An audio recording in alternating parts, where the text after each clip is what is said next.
Yeah. LDP family. Yeah. Ozen. Ozen. Yeah. Yeah. Yeah, akula kwila wango yamba ndicho mali za mene wako popa yo lelo akupesa wako mana chama ngolo mela kumenya kukwesa kumenya panjwa mimba popa kakupwisisa nachokela sizedi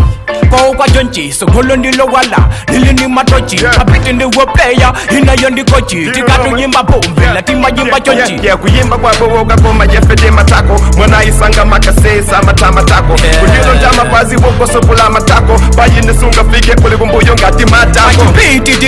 wachulusa pukoso sulisiki kiki ungolenga chikoso nilili tititi isanana ngatangozo iwe sisi kwa jini ni matokoso fana uli shit kukufunika jimbuzi nyimbo zako zozizila zikufunika jijuzi sangatuluse hiti fana indi IS flow yake yofowoka yofunika gondolosi inefano yaka moto nendisiye nililime masala suku swija uziluma lilime ukujimba zosambeka mwina ngati malilime manayunda pakali mpase fomu ndisayine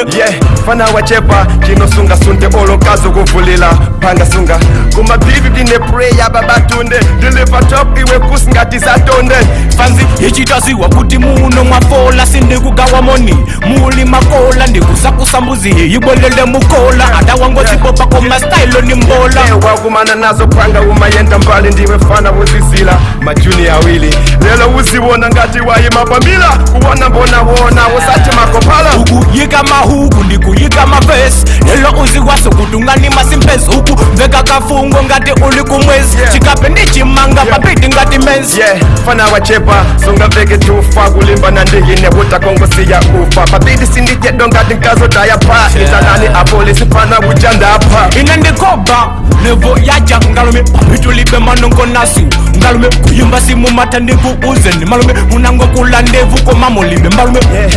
koma da mwakumudisa fanzi ya kulumbazi zadaso zavuda mwina muyesi za lumbazi nawe kalino uziwona zinazi nkango panga sungalimbane ndi mbuzi iwe ndine mponda matiki iwe ni mponda pasi umakonda machiki ima ndikonda fanzi iwe